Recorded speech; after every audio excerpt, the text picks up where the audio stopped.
So as I've been building out mission control, there's a lot of choices I have to make when building out this software product. So for example, do I want a button to be on the top right corner? When I click on this button, what should it do? Should I put some buttons in the header and other buttons hidden away in a dropdown? These are all choices you have to kind of think about when you're building out a product, and each choice has implications to how it affects your user's experience. So I'm going to walk you through some of the strategies I have used to build out not only mission control, but a lot of other side projects I've done on this channel. But before I jump into sharing my strategies, go check out agentsystem.dev. This is the ecosystem I'm working on that has mission control. It has all of my custom skills that help me ship higher quality software much faster. So if you are interested, go join the waitlist. I have over 411 people now signed up, and I'll send out an email when this is all ready. So when you're building out a product, the first thing you should keep in mind is who is your target audience, and what is their experience level, and what are their actual core needs, okay? If you just keep on adding features, like I mentioned, you're gonna bloat your product. Your users aren't gonna know, what to do. And there are some applications that need all that bloat, like very complex power user type of applications. But let's scope it down to this app mission control, right? I'm building this for myself, but also building it for agentic coding, and also maybe even vibe coders. So I do have a couple of target audiences. I would say more it's vibe coders and agentic coders. People who no longer need to go and edit code by hand. They don't need to go and copy and paste code or cut code or go and type manually to delete code. I have found that just using agentic coding, using Claude Code, using Codex and Cursor, these things can modify all the files that you want, and they can change stuff. They can refactor code, they can audit code. And so the need to go and open up a file is no longer as important. Now, with that being said, I do think it is important for some things. Like for example, if I need to modify .env file, I added in a Command P hotkey to do a fuzzy search over your code base so you can find a file and you can modify if you want to. But the real use cases are not that anymore, right? We don't have a tree browser. I'm not going to waste time adding a tree browser and adding in a whole directory browser file system stuff. I just need the bare minimum. Hey, they have an environment variable they need to add to their .env. They can do a Command P type .env and there's there. Now, secondly, you need to optimize for the workflow. What is the workflow of an agentic coder or a vibe coder?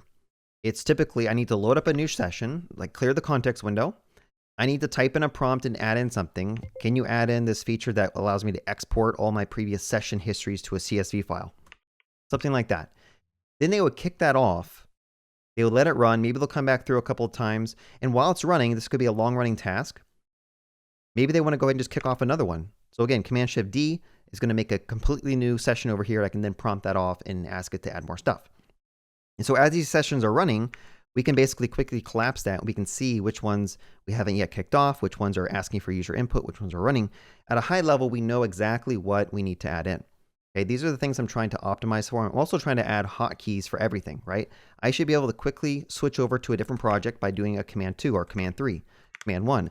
Or if I just want to type in to the top bar over here, I should be able to type in skill tester, switch over to that. So I'm trying to optimize for a power user like myself who has multiple projects who I want to jump around and work on at the same time, but then also for the normal vibe coder who may just work on one project, who may kick off multiple prompts at the same time to refactor a pricing page or refactor an internal dashboard and have a high level view of what's going on. So you'll notice I'll have hotkeys for everything. Like if I want to switch through these terminals, I have hotkeys for that. I can close it. I can load up a terminal over here. I can open up a new one. These are all just hotkeys that I can use. I want to look at the git diff, Command G. So I am building for a power user like myself because this tool is for myself, but I'm also keeping in mind the vibe coder. So if I were to continue on that topic of like, what is the workflow of a vibe coder? Often it's add in this feature, and when the session says it's good, let's just ship it. Okay. Notice I'm not adding in git diff or view, stage commits and all this stuff because most vibe coders don't want to look at the code. They have no need to look at the code because they don't know how to read code. I do know how to read code and I do want to review the code. So I have added a review changes. Again, I didn't name this branch or git diff, just review changes. I'm trying to keep the language simple. So if you're not a coder, you don't understand Git, you can still use this application. So my workflow is a little bit more advanced than a traditional vibe coder. They'd probably just want to ship their features directly to main. I instead want to review the code. So if I load up this git diff panel, there's changed files and there's accepted changes. And I can kind of click through these. I can review them, I can accept them, I can go through here, and then I can just say ship accepted. And that's going to automatically do a git commit, a push that to main, and then that's going to start building and get it deployed out. Now, some other decisions I've been trying to think about, which I haven't figured out yet, is do I want to support work trees? Work trees is a very power user thing. I do think you can do successful continuous integration just shipping to main every single time, as long as your CI/CD pipeline has testing and checks in place. You don't need to do different work trees. You don't need to make different pull requests and submit those pull requests and then have other people review that. You should be able to do, if you're like a solo developer, all this stuff you can do in one application. You don't even need pull requests. You can literally do code reviews in another session terminal, right? You can have this do the audit before you ship it. So I am on the fence about doing work trees. I think work trees add a huge amount of complexity. How do you even run the application when it's in a work tree? You have to then do like an initialization script to spin that stuff up. If you're using Postgres, you need to figure out how to tear down the old Postgres database, spin up the new one, reseed it, or maybe even find a way to dynamically change the port so you can have multiple work trees running at the same time. It's just a lot of complexity. And for the average vibe coder, I highly recommend just work off a main. When you get the feature done, you ship it. Again, I'm trying to optimize the vibe coding workflow and the workflow that I've been using all the time. And that's basically run a session, look at the changes, ship them. And that's what I do for mission control. That's what I do for this agentic system.dev. It's what I do for literally all my other sites when I work as a solo developer. Now, again, my target audience is not developers working on large scale projects on a team. They need pull requests. They need work trees. They need to be able to go and pull GitHub issues and work on those.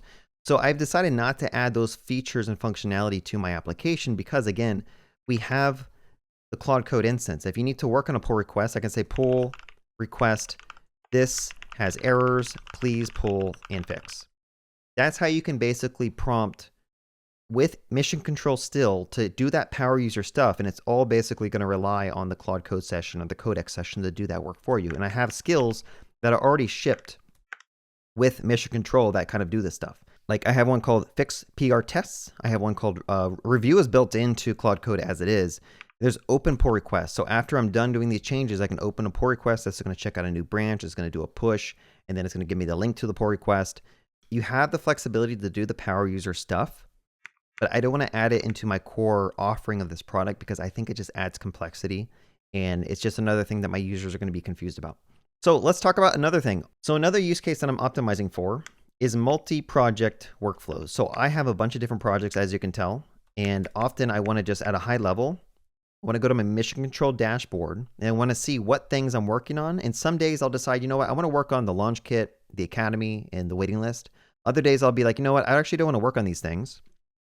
I want to work on, my personal website and maybe Agentic Jumpstart. And so I'll pin those things and those show up over here. So again, I'm always trying to optimize for what's going to make the most use for me. When I'm working on different projects, I want to quickly pin stuff. And then later when I'm working on it, I could just unpin it. Let's just unpin this. I don't want to work on this anymore. Unpin it, go back to one. And then I can start doing work on the academy, right? Now, like I mentioned, I still want to support power users. So I do have a terminal down at the bottom. If you do want to load up a terminal and do some work in the terminal, I have shortcuts to help you quickly load up terminals, close them down, collapse them.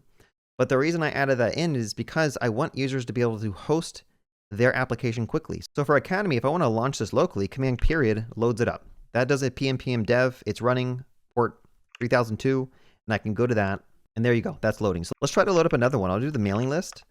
Again, I'll just open this. Oh, we have to configure something. Let's do an add command for npm dev, npm run dev.